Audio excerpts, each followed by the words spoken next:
Nik Nazmi Nik Ahmad has advised government leaders to tread carefully when commenting on the Turun Anwar rally. Idris Ahmad has hit back at Muslim Malik's call for PAS to join the unity government. Stay tuned to Kini News to find out what they said.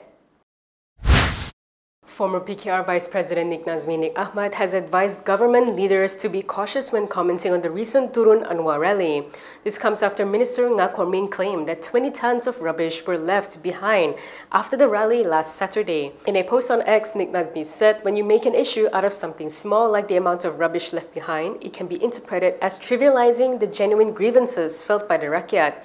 He added that it could also be interpreted as giving a racial twist to the matter indirectly. He said even if that was not the intention, politics is about perception, and this could turn public sympathy toward the rally organizers and divert attention from the government's openness and the opposition's weak arguments. He added that although there are different opinions in politics and although he does not support the message of the rally, the people's right to assemble peacefully is a fundamental pillar of a democratic system. However, he said the action of Jasin MP Zulkifli Ismail in reciting the Kunut Nazila prayer as though to suggest that the current government is against Islam is deeply regrettable.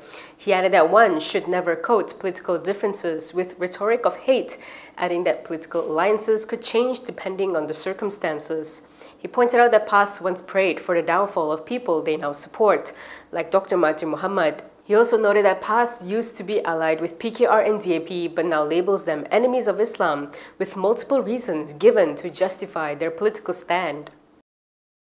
While we are on the topic of the rally, yesterday Anwar spoke to an Indonesian media on the topic. He told Narasi TV on the sidelines of his official visit to Jakarta that the rally did not raise any substantive demands that can contribute to ongoing reforms. Speaking to journalists and Narasi founder Najwa Shihab, Anwar said the Turun Anwar rally was the first in Malaysian history to happen peacefully, with assistance from authorities.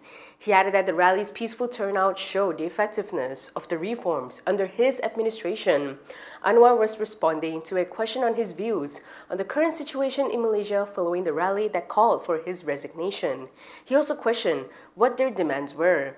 He said there were no economic proposals and no elements of structural national reform other than the cost of living, which the government is trying to address. Anwar then pointed to recent government moves like lowering fuel prices and 100 ringgit cash handout to all adult Malaysians as partial measures taken to address the rising cost of living. He also took a swap at various opposition politicians attending the rally, including former Premier Dr. Mahathir Mohamad. He accused his critics of protecting corruptors among them. Malaysian Advancement Party President P. Waitamurti has condemned the arrest of Bersatu leader Bajrul Hisham Shaharin, or Che Gubard, over the recent rally. In a post on Facebook, he said the flogging of an effigy of Prime Minister Anwar Ibrahim may offend some sensibilities, but it is no crime deserving of arrest. He condemned the authorities' heavy-handed response, calling it a blatant abuse of state power. He said it is a direct attack on the freedom of expression that Anwar himself has repeatedly claimed to uphold. He questioned the message such actions would send to the people. Would it suggest that criticism of the Prime Minister is no longer met with dialogue or debate, but instead with a knock on the door from the police? Waitamurti said that the use of colonial-era laws such as the Sedition Act and Section 504 of the Penal Code to suppress peaceful protests is not just outdated, it is dangerous. He also challenged the government's commitment to freedom of assembly and speech, asking why, if those rights were truly respected, peaceful protesters were being tracked down and arrested days after the event. He said this contradiction exposes the hypocrisy at the heart of this administration's so-called reform agenda. On Monday, Bajrul was arrested under the Sedition Act over the flogging incident during last Saturday's Turun Anwar rally. Following his release yesterday, Bajrul told reporters that police had questioned him over the effigy flogging. An immigration officer known as Thanos, allegedly involved in the Fly Syndicate and Phantom Travels, has been transferred to another unit. This is according to a source from the Immigration Department. The source told Malaysia Kini that Thanos was transferred from managing immigration affairs at Kuala Lumpur International Airport Terminal 2 to another unit involving desk duties. The source said that they consider this is a punishment for him. Elaborating, the source said the new job would require Thanos to be desk-bound most of the time, reducing their chances of continuing syndicate activities. Another source from KLIA told Malaysia Kini that Thanos has not stopped being involved in the fly syndicate despite being exposed by the media. They claim Thanos stayed away from work for nearly 2 weeks after Malaysia Kini exposed the syndicate, then came back and continued with the fly syndicate. The fly syndicate refers to the falsification of immigration status, where officials clear the records of foreigners who stay in Malaysia beyond their visa limit or who are blacklisted. Meanwhile, phantom travels involves civil servants traveling abroad without having their travel records updated in the immigration system. Malaysia Kini has contacted the border agency and Thanos for comments. Past Vice President Idris Ahmad has hit back at PKR's Mazli Malik over his suggestion for the Islamist Party to join the unity government. In a post on Facebook, Idris questioned whether Mazli was dreaming or had been tasked with distracting the public from what he described as a sinking ship. He cited a PN Supreme Council meeting on July 25th, where it was firmly decided that there is no room for cooperation with parties facing a crisis of public trust. He stressed that PAS does not sell its dignity for positions, let alone when such an offer comes from a leaky ship. Idris added that the public had sent a clear message during the Turun Anwar rally, proving that they were with Perikatan Nasional. Yesterday, Mazli had suggested that PAS should abandon PN and support Prime Minister Anwar Ibrahim's leadership instead, implying that such a move could increase their chances of being offered the Deputy Prime Minister post. He made this comment in response to a statement by PAS spiritual leader Hashim Jassin. If you like the stories we produce, consider supporting us by subscribing to Malaysia Kini. Click the link in the description below or scan the QR code on your screen to subscribe.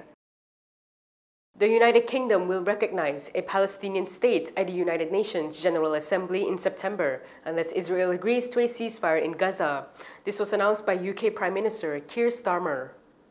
As part of this process towards peace, I can confirm the UK will recognise the State of Palestine by the United Nations General Assembly in September, unless the Israeli government takes substantive steps to end the appalling situation in Gaza, agree to a ceasefire, and commit to a long-term sustainable peace, reviving the prospect of a two-state solution.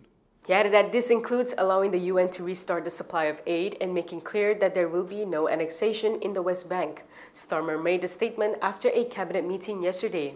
Meanwhile, in an immediate response, Israeli Prime Minister Benjamin Netanyahu said Starmer's decision rewards Hamas's monstrous terrorism.